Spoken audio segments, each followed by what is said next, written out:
Welcome to this explainer, where we are unpacking the massive economic promises behind the 2026 World Cup across North America.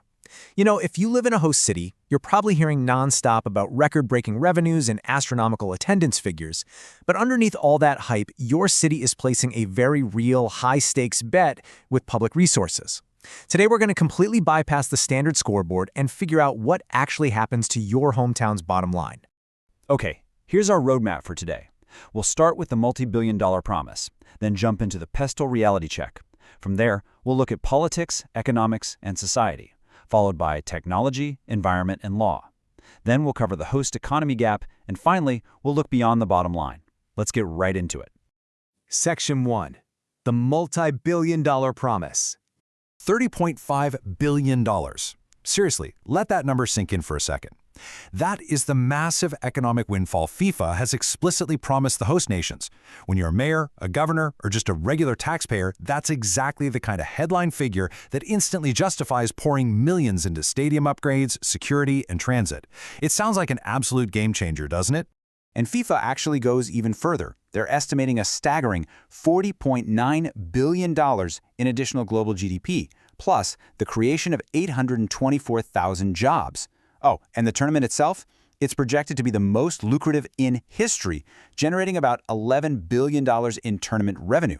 To put that into perspective, that's a massive 47% jump from Qatar in 2022. But while FIFA is clearly enjoying a record-breaking business boom, we really have to ask who actually reaps the benefits of these specific jobs and GDP projections when the dust settles. So, that brings us to the true billion-dollar question. Does hosting a World Cup fundamentally grow a host's economy? Or is it just a highly localized, time-limited blip dressed up as a massive boom? Section 2. The PESTEL reality check. To figure this out, we're going to use something called the PESTEL framework.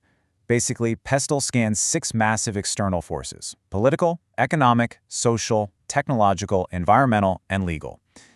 Think of it as our lie detector for this explainer. It separates the forces pushing the host economy case forward from the ones quietly canceling it out. Instead of just staring at FIFA's match schedule, PESTEL allows us to measure the actual, real-world environment of the US, Canada, and Mexico, where these games are being played. Section 3. Politics, economics, and society. All right, starting with the political force, and right now it is definitely acting as a headwind. We're looking at a U.S. presidential proclamation that began in June 2025, covering 19 countries, and then rapidly expanded to 39 nations by December. From a strictly analytical perspective, this expanding travel ban suppresses demand. It largely bars ordinary fans from 4 actually qualified World Cup nations: Haiti, Iran, Côte d'Ivoire, and Senegal. While the players themselves are exempt, the reality is that a tournament marketed as the most inclusive ever is operating under the tightest U.S. entry regime in decades. And that sits directly upstream of every single hotel room and match ticket that simply won't get sold. Now, let's talk economics, because when you strip those billions down to percentages, this boom suddenly looks a whole lot smaller. The U.S. has projected a $17 billion windfall. Sounds huge, right? But for the massive U.S. economy, that is less than 1/10 of 1% of GDP. Statistically, it's basically a rounding error. U.S. host cities might seem $90 to $480 million in net benefits after costs. But look at Mexico. Their relatively smaller economy turns a $3 billion windfall into a 0.2 to 0.5% GDP bump. That makes Mexico the relative economic winner of the split. Plus, we can't just take gross spending at face value. We have to factor in a couple of huge economic reality checks: substitution and crowding out. Substitution basically means a lot of the tournament spending simply replaces other local spending. For example, a local family spends money on match tickets instead of, say, going to the local theater. And crowding out? That happens when large conventions are displaced, or regular tourists just decide to completely avoid the host cities because they don't want to deal with the massive crowds.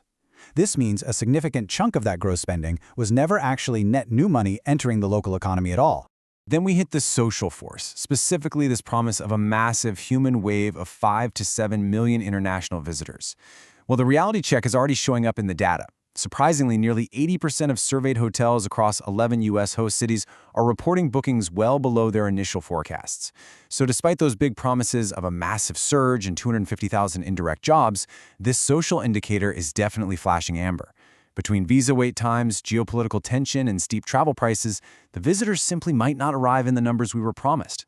Section 4. technology, environment, and law. $4.4 billion. That impressive number represents the technological monetization of the event. We're talking broadcast rights, streaming, and an expanding global gaming ecosystem reaching audiences who will never even set foot in North America. Technology is absolutely powering incredible cross-border ticketing and security. But here's the catch. The lion's share of this global reach, all that data collection, and the massive advertising revenue, it flows directly onto FIFA's balance sheet, not the host cities. FIFA's wallet gets thicker, while the local technological upside is heavily skewed away from the actual communities hosting the games. Next up is an unambiguous headwind, the environmental force. Evaluated by groups like Greenlee and Scientists for Global Responsibility, the tournament is expected to generate 7.8 to 9 million tons of CO2. Guys, that is close to double the average of recent World Cups and double Qatar 2022's official figure. Why? Because a 48-team tournament spread across 16 widespread cities in 3 massive countries means fans are flying far, far greater distances. For host nations with public climate commitments, this is a huge reputational and regulatory cost. But it's not all doom and gloom here. There is one massive bright spot: stadium infrastructure. Because North America is smartly reusing existing world-class stadiums, infrastructure accounts for only about 3.1% of the carbon footprint. Compare that to a massive 24.6% for Qatar's 7 new builds. This drastically lowers the construction footprint and entirely avoids the economic risk of stranded assets. You know, those massive, expensive stadiums that just sit empty for decades after the fans go home. Finally, we have the legal force. Hosting a massive tournament across 3 sovereign nations creates an incredibly complex web of red tape. You've got visa bonds, visitor visa suspensions tied to the political climate, and FIFA's unique commercial protections that somehow need to enforce across US, Canadian, and Mexican law. All of this multinational legal surface area acts as the connective tissue. It determines exactly how much of that promised fan demand is legally and physically allowed to show up at the stadium gates. Section 5, the host economy gap.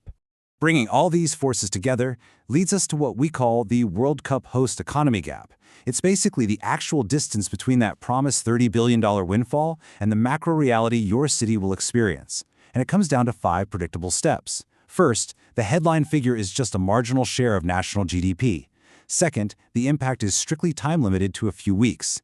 Third, the benefits are hyper-localized to specific sectors like hospitality. Fourth, gains are heavily offset by economic substitution. And fifth, specific to 2026, international demand is suppressed by a strict travel and legal regime. Section 6, beyond the bottom line. As we wrap up this explainer, we really have to look past the pure economic data to understand why countries still aggressively bid for these mega events. Ultimately, the intangible returns of civic pride, lasting cultural legacy, and international soft power, those are very real. The social upside of hosting the world is durable, provided we are just honest about the math. The framework's true contribution here is discipline. It stops us from letting that $30.5 billion promise stand unchallenged and forces us to look at the net reality. So, having used the PESTEL framework to measure the reality against the press releases, we have to recognize that while FIFA's tournament is booming, the host economy case is real, but absolutely oversold. Which leaves you with this final thought to ponder as kickoff approaches. When the macro environment is constrained by travel bans, environmental costs, and economic substitution, where do the true victories of a modern World Cup actually lie? Keep an eye on your city's bottom line, and thanks for joining